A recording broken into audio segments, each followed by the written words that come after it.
Hello and welcome to another lesson by Martin Tutorials.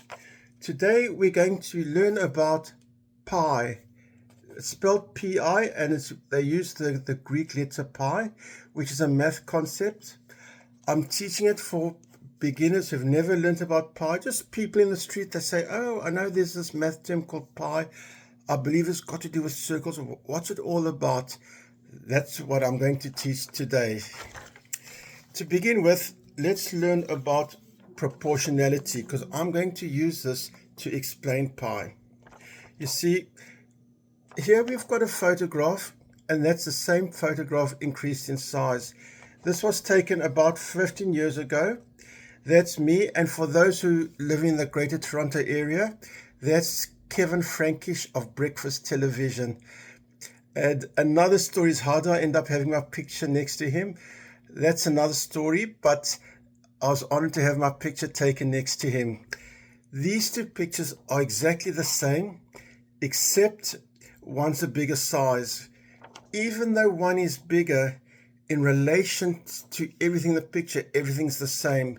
So let's say, for example, in this building, let's say this window is the width is double that of the height. For example, over there, it would be double the height. Okay, let's just say this, we'll call him Mr. Photobomb. Let's say the height of his head is exactly 3.5 times smaller than the height of his head, just because of the location we're standing. In this picture, his head times 3.5 gives that head. In this picture, his head times 3.5 gives that head, because it's in proportion, everything increased together. And I'll just make up one more fun example. Let's say these two windows are exactly the same size. They will be exactly the same size in this picture because all increases together. Any comment we make about sizes in relation to each other will be the same in the next picture because they all grew together. It's the same concept with circles and with any shape. Let's pretend we even have a photograph of a circle and we keep changing its size. By the same concept, surely relative to each other, everything will stay the same, and it will. And the next question, the line through the middle of the circle. And I'm going to very quickly teach a little bit of vocabulary. The line through the center of the circle is called a diameter. And there's two words I can use for the outside of the circle. I can call it perimeter or I could call it circumference. Both are correct. And here's a good example. If I see a dog, I see a chihuahua walking on the street, I can call it a dog and I can call it a chihuahua. They're both correct. It's about context. A chihuahua is a type of dog. Same thing. Perimeter is the outside of any shape. It could be a circle, it could be a square. It's the line forming the boundary. I could talk about the perimeter of a garden, a perimeter of a property, a perimeter of an unusual shape. Whereas circumference is the perimeter of a circle. Okay, and one definition of a circle is all the points that are the same distance from the center of that circle. Okay, so that's also called a circumference. The perimeter of a circle is specifically called a circumference. So a circumference is a type of a perimeter, but a perimeter is not always a circumference. It's the same way a chihuahua is always a dog, but a dog is not always a chihuahua. So if I get back to that, let's say we compare the length of the line, the diameter versus the line of the circumference. How many times bigger is the circumference compared to the diameter?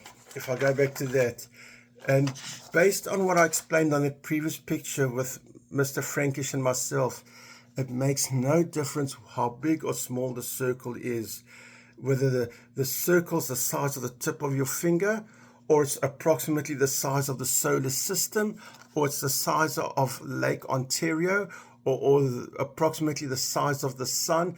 As long as it is a perfect circle, the relationship between the circumference and the diameter will always be the same.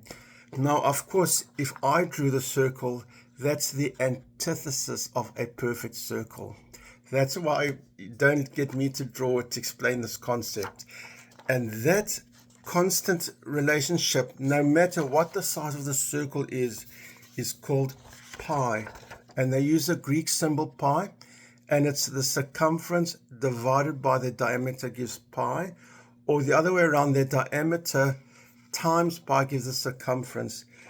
And it's an irrational number. It cannot be written as an integer over integer like 5/7. As a decimal, the digits are 3.14159. That's how it begins, and then it just carries on forever. Okay, and the more digits you have, the more accurate. There's two fractions. 22/7 is a reasonable estimate. It's not exactly pi. And 355/113 is a more accurate estimate. It's not exactly, but it's more accurate. And the question is, given that the more digits you have, how many do you use? Well, let's think of real life when you're going to work something out. When you're starting arithmetic, if you're going to use it to, and I'm going to give some questions now to show. Let's say you're going to work out how much paint you need in a circular room. If you go over by a couple of grams, not here or there, it doesn't have to be perfectly accurate. If this is something mathematical, let's say with NASA, and you're off by a drop, it's serious. Well, then you have to be very, very accurate. So it depends on the needs. Now, what I love about mathematics, I always say it is a tool for real life, for solving real life problems. That's why we use it.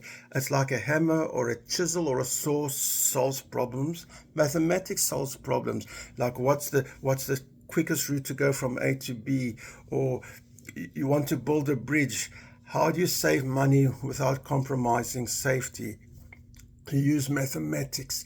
Which materials did you put in the bridge? Given there's certain material restrictions here and material restrictions there, you use mathematics. So here I've made up a question. Okay, we have a museum.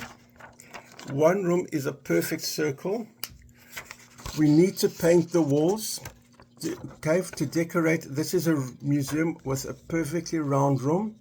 We need to paint the walls and do other things to the circular wall around this room. Okay, but there's a problem. It's a huge circular room. It's very difficult in a big circular room. It's very difficult to measure a circular room. Like, how do you do it? You get someone to hold the measuring tape. So what we can do, instead of going around the circular room, we can measure the diameter, multiply by pi, and we'll get the circumference or the perimeter around this room. And we measure across and we get 11 meters. Great. So 11 times pi gets me the circumference, and it comes to 34.5575 meters. See, I've just used pi. Here's one example how we can use pi. A big circular room, it's very difficult to measure around in a circular room. We measure the diameter, multiply by pi, and we get the circumference, because it doesn't matter how big or small the circle is. If we take the diameter, multiply by pi, we get the perimeter or circumference, because it's the same ratio no matter how big or small the circle is. Now, this museum has another room that's circular, and it just so happens we already know the circumference from maybe a year ago we have it, but it's very difficult to measure across. Maybe there's things in the way and there's obstacles. We're told the circumference is 50.5 meters.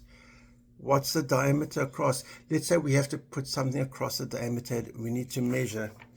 Well, 50.5 divided by pi gives us 16.0746, and now we get the line across the circle, because it doesn't matter how big or small the circle is. The circumference is the diameter times pi, or the diameter is the circumference divided by pi. That's called proportionality.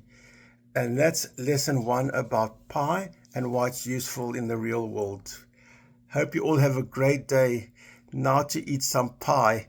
Well, I have to be careful. It's not too good for my diabetes. I'll find a sugarless pie.